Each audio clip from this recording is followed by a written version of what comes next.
Well, hi everyone. I'm John Redlin with my review of AEW Dark and a few notes. You're getting this one early because I had today off because starting tomorrow I'm going to have almost a week straight of working. So the Dynamite review that's usually up Wednesday nights will be up early Thursday. So I hope you guys tune in for that. And thank you guys, honestly, for continuing to tune in. Whether you're a new, original subscriber or somewhere in the middle, whatever. Whether you watch one video, a bunch of videos. Thank you guys. I'm just a crazy wrestling fan posting my favorite and least favorite thoughts on modern wrestling, retro wrestling, and also movies and stuff like that. So just thanks for tuning in. Really means a lot. So as for the show, 12 matches, 3 or 4 too many. I know that they had some Dark episodes that were between 2 and 3 matches, which was almost pointless to put Dark on. You know, like if you're just going to limit it like that. But doing this, it was almost as long as a Dynamite episode. Like, really, this was pretty damn long. And I mean, to ask people to watch all of this and then watch Dynamite, you really have to be devoted. It wasn't that it was bad, it just felt a little bit longer than it needed to be. Then we have Cutler and Avalon as the initiative with Leva Bates. They took on FTR. It wasn't bad. Cutler and Avalon work well as a team, but they're still searching for their first win because FTR gets the victory as they should have. They shake the Bucks' hands. I think we're going to get FTR versus the Bucks at some point. We're not going to get it yet. Maybe FTR takes the tag titles away from Omega and Page, hopefully, or whoever beats them. But we need FTR as tag champs at some point.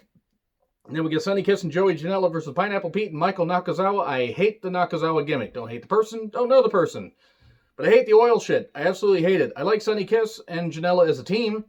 Sonny Kiss hides the fact that Janela isn't very good, but they work well together. And we had oil, we had ass bumps, whatever.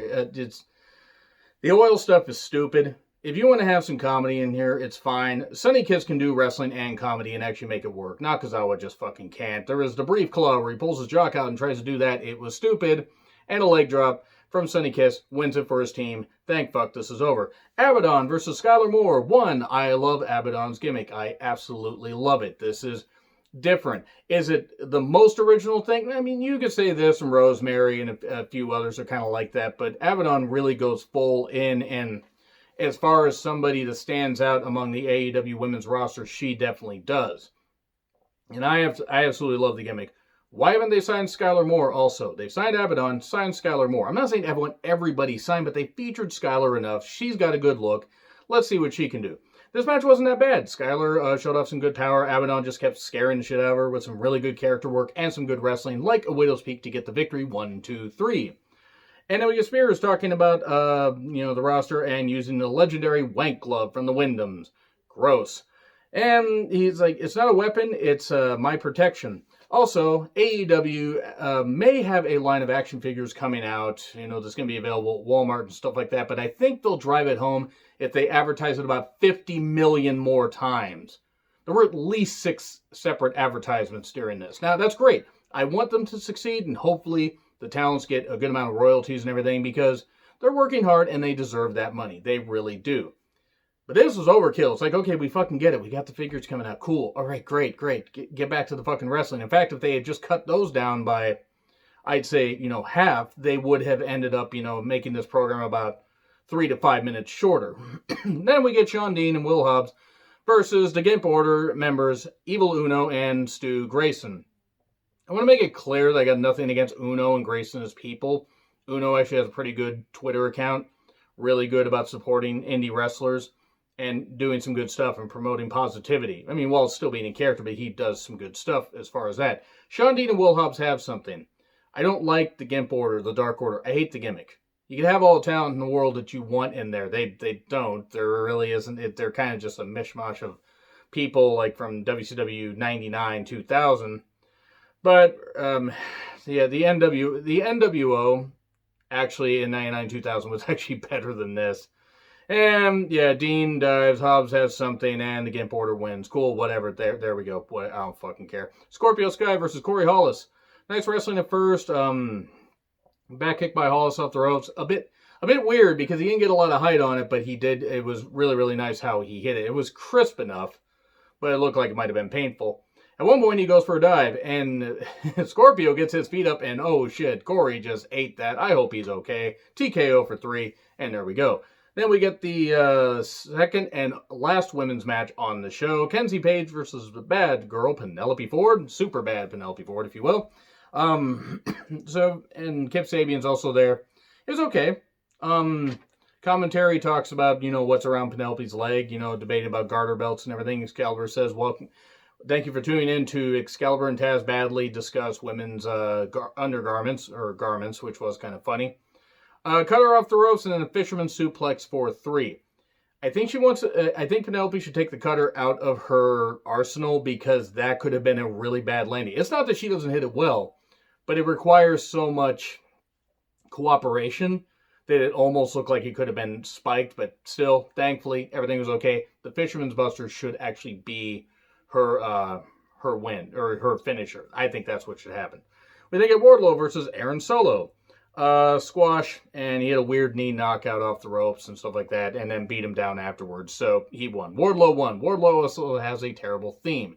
Wardlow is a good talent, who is green, but does have some presence, but yeah, that was not good. Best Friends versus the Gimp Order members, Silver and Reynolds.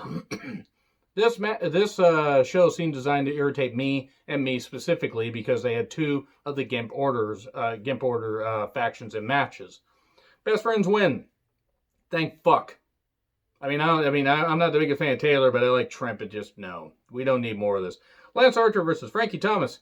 Archer carrying a guy out who looked like a discount Orange Cassidy, just threw him down and everything, and then, beat the shit out of Frankie Thomas, who got in some shots, but eventually hit the chokeslam, the EBD claw, and there we go. And then Serpentico versus Orange Cassidy. Oh boy.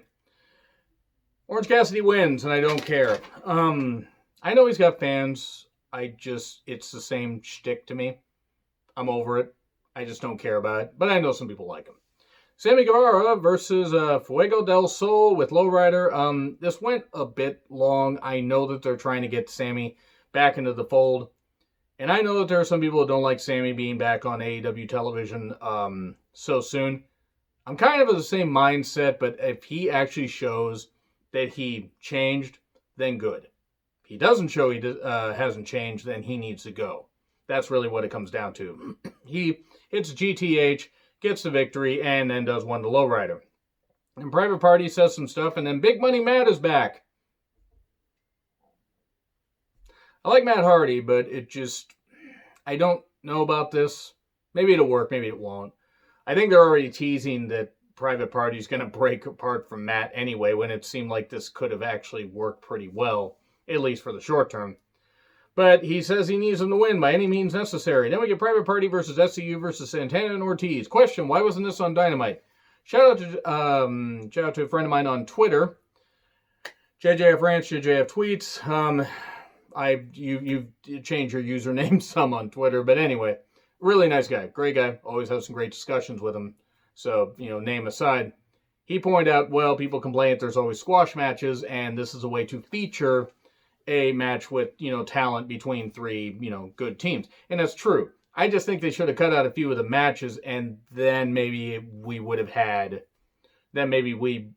have been so drained by the end, or at least I wouldn't have been. I don't know if anybody else was drained by the length of the show, but it just felt a bit long.